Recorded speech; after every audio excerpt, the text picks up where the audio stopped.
This program is brought to you by Link TV for educational and non-commercial use only.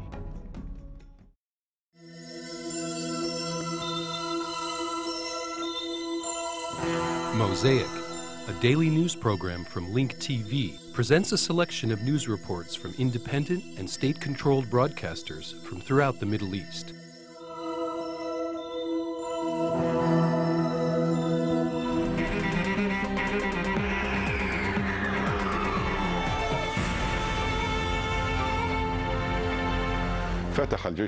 The Israeli army ordered 14 investigations regarding the soldiers who are suspected of engaging in criminal activities during the attacks that Israel launched on Gaza at the end of 2008 and the beginning of 2009, which killed more than 1,400 Palestinians.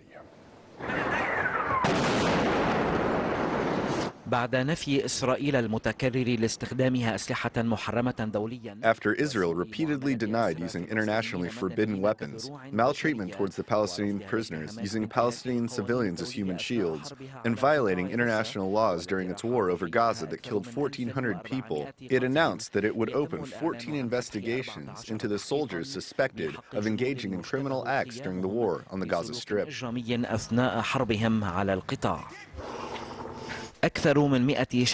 More than 100 complaints are being examined by the Israeli military police, who will conduct the criminal investigations. The Israeli army refuses to give any details about these investigations, saying that it doesn't need pressure from NGOs or human rights organizations to run investigations.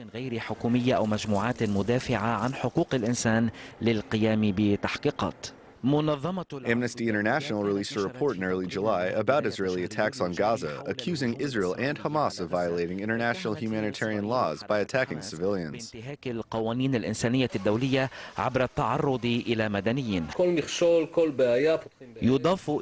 In addition, 30 Israeli soldiers that participated in the war on Gaza admitted in the middle of July that they have received orders to minimize their losses in order to guarantee support from the Israeli public. العام في إسرائيل. ونتيجة لانكشاف ممارسات الجيش الإسرائيلي. Due to the uncovering of the Israeli army's criminal acts in Gaza and the investigations into them, leaders of the Israeli army decided to rely on a new strategy in its future wars, which includes giving better warnings to civilians before destroying residential homes. قبل القيام بقصف المنازل الآهلة بالسكان، إضافة إلى إلقاء منشورات. In addition, the army said that they will be dropping leaflets with information about routes civilians can take to escape the shelling. Tony Masrani, Arabiya. العربية.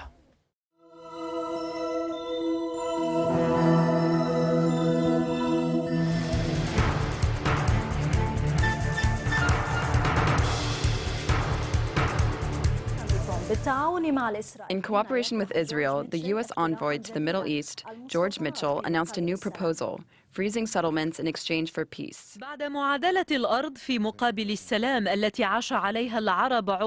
For decades, Arabs expressed willingness to make peace with Israel in return for ending the occupation of Arab land, which is known as the Land for Peace formula.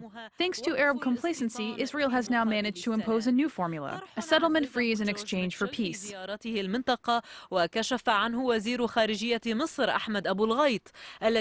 This proposal was announced by George Mitchell during his visit to the region, and it was also reiterated by the Egyptian Foreign Minister Ahmad Abul-Ghaith. Ghaith announced that the American envoy to the Middle East is working to initiate peace talks between Syria, Lebanon, and Israel in the hope of reaching a peaceful settlement. He said that the U.S. plans to put forth a framework for a peaceful settlement between Israel and the Palestinians.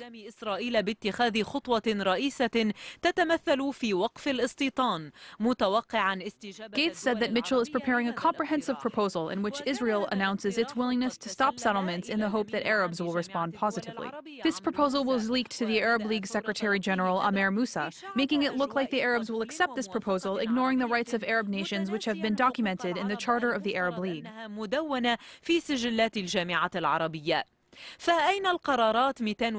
What about UN Security Council resolutions 248, 338, 194, and 425? What about Arab rights to obtain their fair share of water? And what about the right of Palestinians to have their own state with Jerusalem as its capital? What about the agreements that were signed between Israel and the Palestinian Authorities starting from the Oslo Agreement until today? Israel did not implement any of these agreements. What about the final status issues and the 11,000 imprisoned Palestinians, including some legislative members of the Legislative Council? What did Israel do to these Arab peace initiatives?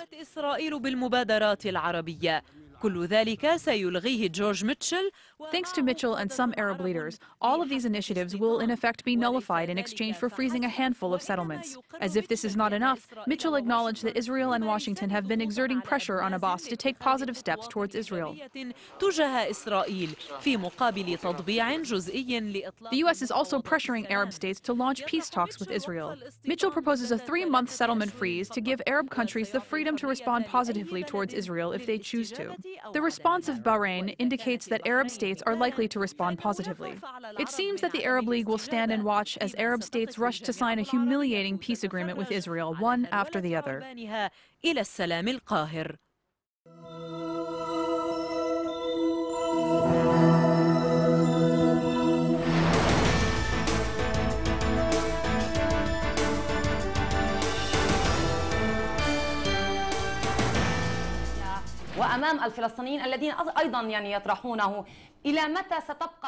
Mr. Radwan, today Palestinians are asking, when will the exchange of accusations end? They feel that the Palestinian cause has been lost. The Palestinian Authority must end the political arrests against Hamas, since it seems to be the main obstacle to the national dialogue.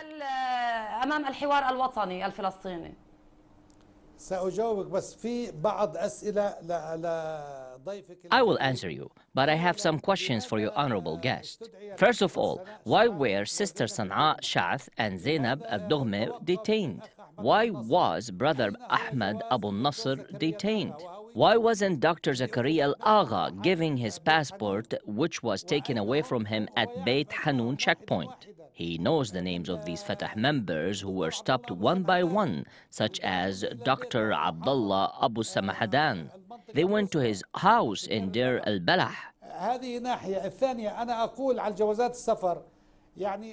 The second point is, Mr. Ismail Radwan, you must re-examine your information. I myself renewed more than 20 passports of Palestinians in Gaza.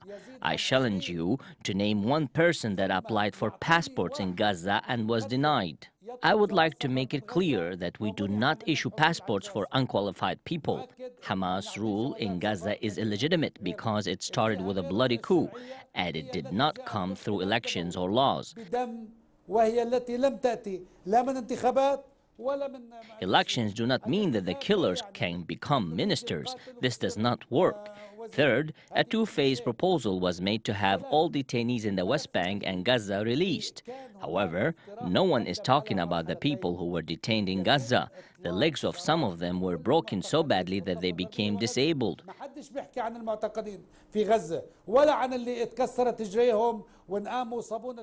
No one is talking about Sheikh Amoudi, who was an imam of a mosque.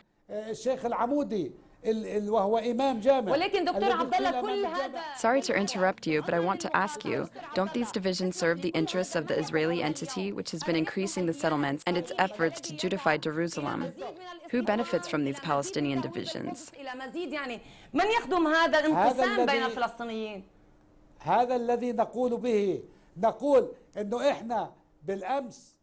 This is what we have been saying. Yesterday, we have exerted all of our efforts to bring in all those who can enter Jerusalem to prevent Jewish extremists who are racist and fascists from entering Al-Aqsa Mosque.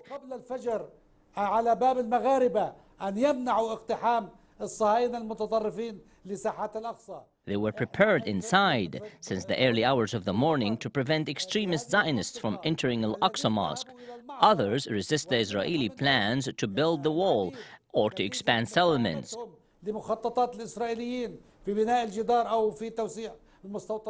We do not want to be preoccupied with unimportant issues and exchange accusations. But I want to say that now if someone makes a phone call from Gaza to Ramallah, he is being tried and imprisoned.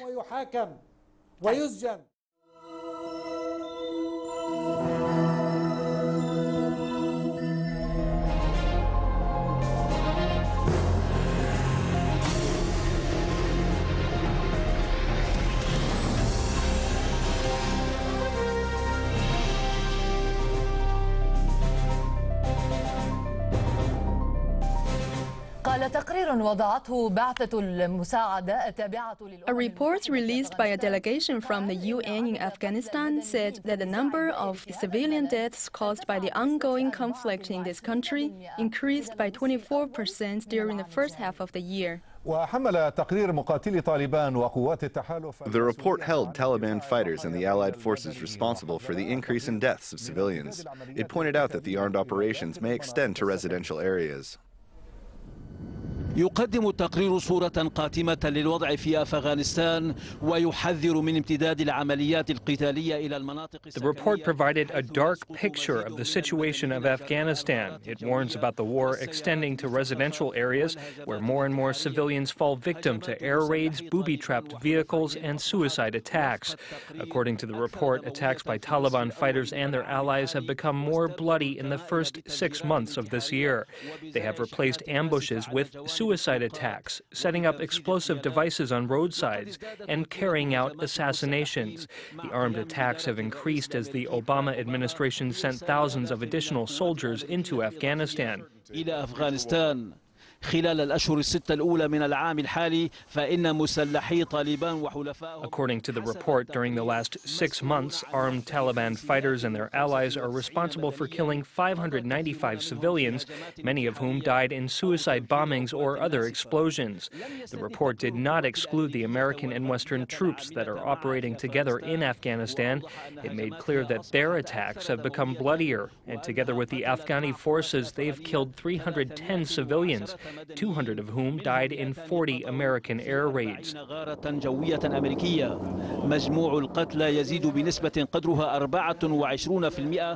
The total number of deaths increased by 24% compared to the same period of last year, and by 48% compared to 2007. According to the report, President Hamid Karzai's government is partially responsible for the increase of the deaths and injuries, in addition to the damage and destruction to the civilians' homes and properties. وممتلكاتهم من دمار وخراب. The report said that May was the month with the bloodiest attacks. Southern Afghanistan was affected the most due to the increase of American troops' activities there.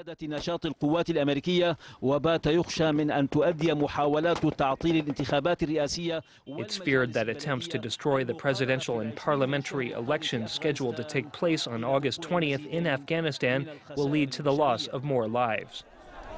وعلى صعيد التطورات الميدانية قالت القوات الدولية في أفغانستان إساف. On the latest update in the battlefield, the ISAF in Afghanistan said that one of their soldiers was killed yesterday in combat with the militants in the south, which raised the number of the deaths of the foreign soldiers in July to 60. This is the highest death toll recorded in 1 month since the end of 2001.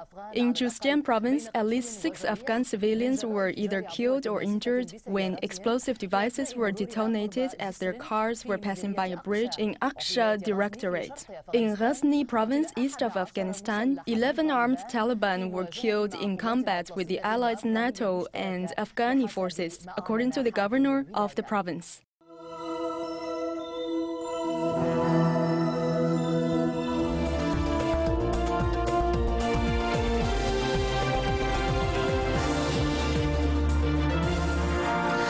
تعزم لجنة التحقيق في مشاركة بريطانيا في حرب العراق الحصول. The investigation committee into Britain's war in Iraq wants the former Prime Minister Tony Blair to testify.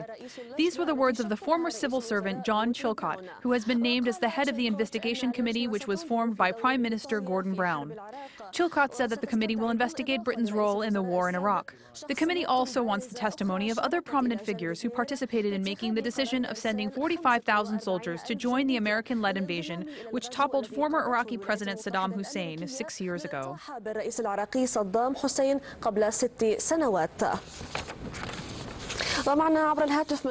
Joining us from London, our reporter Dr. Alamari. What kind of effects can this kind of an investigation have, especially when considering that the invasion of Iraq took place 6 years ago and the results are now obvious?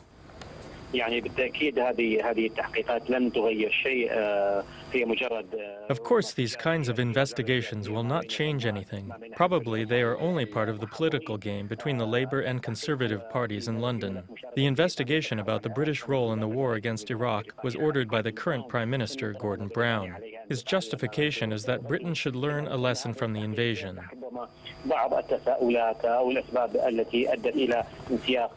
This investigation may lay the ground for some questions about the reasons that led the former Prime Minister Tony Blair to join the U.S. war against Iraq. There is an understanding that Gordon Brown supported the war on Iraq. He did not criticize it publicly.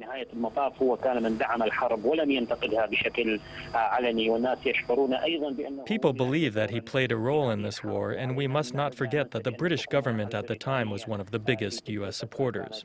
Therefore, I do not think that these investigations will change anything.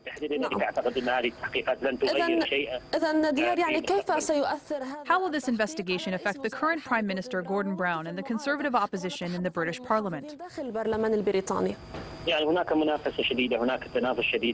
There is strong competition. The Conservatives have been trying several options. They have been increasing their pressure on Brown, especially after the series of resignations and scandals that shook his government. The Conservatives stressed that the investigation process be made public, not private. They said that the British people must know the facts. These are some of the attempts by the Conservatives and opposition in the House of Commons to undermine Gordon Brown. We thank our reporter from London, Dr. Al-Amari.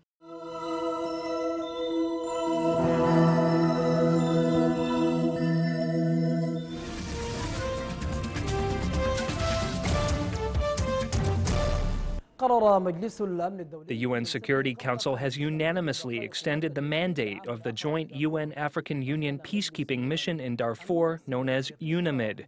During a meeting in Addis Ababa, the African Union's Peace and Security Council extended the mandate of its hybrid peacekeeping force in Darfur with the United Nations by 1 year. UN Security Council Resolution 1769, authorizing the deployment of UN-AU forces in Darfur, had expired on Thursday. France and Britain launched efforts to endorse the resolution amid concern over the situation of the humanitarian organizations working in Darfur, in reference to an earlier government decision to expel 13 suspicious NGOs from Darfur.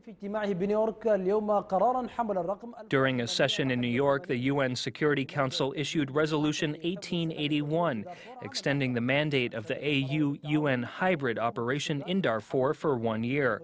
The Council praised the cooperation between the Sudanese government and joint UN-AU forces deployed in Darfur. The Council reiterated that an inclusive political settlement is the only solution to end the conflict in Darfur. The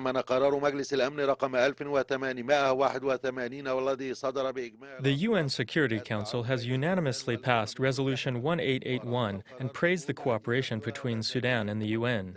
The Council also welcomed the efforts launched by the UN-African Union hybrid operation in Darfur. It demands that all parties to the conflict fulfill their obligations in compliance with international humanitarian law. The Council said that the UN will employ a new strict and strategic mechanism for the redeployment of its peacekeeping forces in Darfur. It also commended the role of the African Union and praised its mission in Darfur.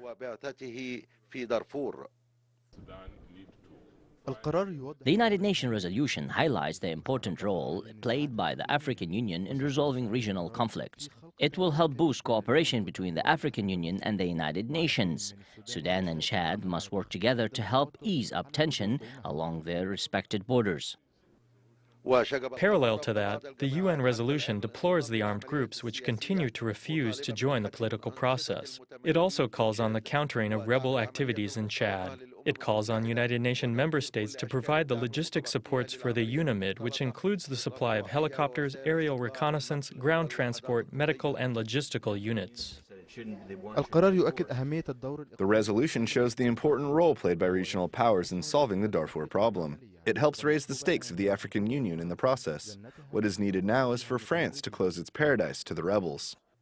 The UN Security Council resolution, which extends the mandate for the joint UN-African Union mission in Darfur by 1 year, confirmed that there could be no military solution to the conflict in Darfur. It also stressed the importance of reaching a political settlement in the region in cooperation with the African Union. The Security Council issued a new resolution stressing the importance of cooperation and consultation between the UN and the government of Sudan. By the same token, it holds rebel groups in Darfur responsible for the problem. Safi al-Din Thiab, Sudan TV, the United Nations. The Palestinian Fatah group plans to hold its first conference in 20 years. Hamas prevents Fatah members from leaving Gaza. Will the Fatah group splinter? And what do Palestinians think of both Fatah and Hamas? Answers to these questions and more on Link TV's Mosaic Intelligence Report. The last time Fateh, the largest faction of the Palestine Liberation Organization, the PLO, held a general convention was 2 decades ago in 1989 in Algiers. Next week, some 2,000 members of the organization from both the territories and the diaspora are expected to descend on the town of Bethlehem in the West Bank to participate in the organization's 6th Congress in an atmosphere mired with internal divisions, charges of corruption, and tales of espionage and betrayal fit for a John le Carré novel. Fateh's internal feud reached a pinnacle a couple of weeks ago when PLO Executive Committee and Fateh veteran member Farouk al-Qaddoumi, also known as Abu Lutuf, claimed he had proof that President Mahmoud Abbas was part of a plot to assassinate the late President Yasser Arafat. Meanwhile, recent talks mediated by the Egyptian government between Fateh and Hamas have failed to produce an agreement that would restore Palestinian national unity. For months, each side has been blaming the other for the fissure caused inside the Palestinian house ever since Fateh lost the January 2006 elections to Hamas and the subsequent military takeover by Hamas of Gaza a year later. In the past few weeks, blood between the Palestinian rivals has been as bad as ever, with Hamas arresting scores of Fateh people in Gaza and Fateh raiding Hamas's strongholds in the West Bank. Most recently, Hamas has threatened to prevent about 400 Fateh delegates from the Gaza Strip from attending the convention in Bethlehem, demanding the release of its members being held in Palestinian Authority prisons in the West Bank. In return, Fateh leaders have threatened Hamas with harsh retaliation, even including launching an all-out war against Hamas and its institutions in the West Bank. This would mean rounding up Hamas operatives, which could spark violent confrontations. In every round of national dialogue, they come up with a new crisis that has nothing to do with the main reason behind the division. We told them, let us just coordinate only for the sake of holding the elections, and let us leave all other issues on the shelf. We in the Hamas movement have said from the beginning that dialogue is the only way out of internal divisions. I can't understand how they want to hold elections before we can reach an agreement. How can elections be held in Gaza for the Fatah movement, and how can elections be held in the West Bank for Hamas? Ironically, the government of Benjamin Netanyahu has been facilitating the arrival of some of the aging Fateh cadres from abroad. Just recently, Israel permitted one of Fateh's last holdouts of the diaspora, Muhammad Ghanem, aka Abu Mahir, to return to Ramallah.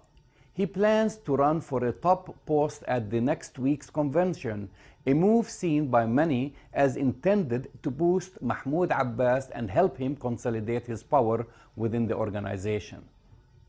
A recent report by the Palestinian Central Bureau of Statistics puts the population of the Palestinian territories at about 3.9 million, with 2.4 million people in the West Bank and 1.5 million in the Gaza Strip. Of those, 25% are unemployed.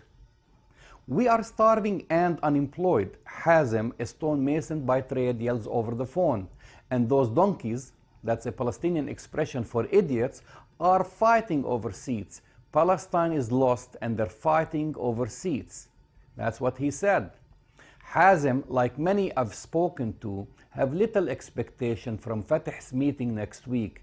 They are also angry with Hamas and believe that its leadership has been stubborn and uncooperative in resolving the inter-Palestinian feud.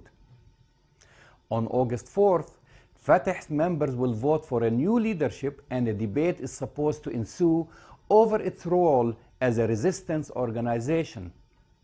Fateh will not be the same organization after the convention, according to Mohammed Dahlan, former head of the Palestinian Authority's Preventive Security Service in the Gaza Strip. But Fateh has not been the same for decades. Most of its prominent members are now integrated in the Palestinian Authority, living a bureaucratic life. As a matter of fact, its umbrella organization, the Palestinian Liberation Organization, is no more engaged in liberation than the Israeli Defense Forces are engaged in defense. A friend of mine refers to the PLO as the PNO, the Palestine Negotiations Organization. The problem, he adds, they're not even good at it. Meanwhile, most Palestinians have lost faith in both Fateh and Hamas. For many, Fateh is corrupt and Hamas is inept and ineffective. I'm Jamal Dajani for the Mosaic Intelligence Report. To learn more about this program or to share your thoughts, visit us at linktv.org/mir. You can also follow my updates on Twitter.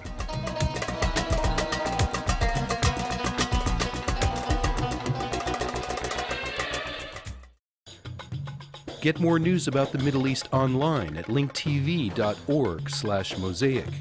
The Mosaic webpage offers a complete archive of Mosaic programs, program transcripts, the Mosaic video podcast, and the Mosaic Intelligence Report, a weekly analysis of the hottest stories from the Middle East. The views expressed on Mosaic are those of the participating broadcasters, not Link TV or its sponsors. The production of Mosaic is made possible with the support of viewers like you. Thank you.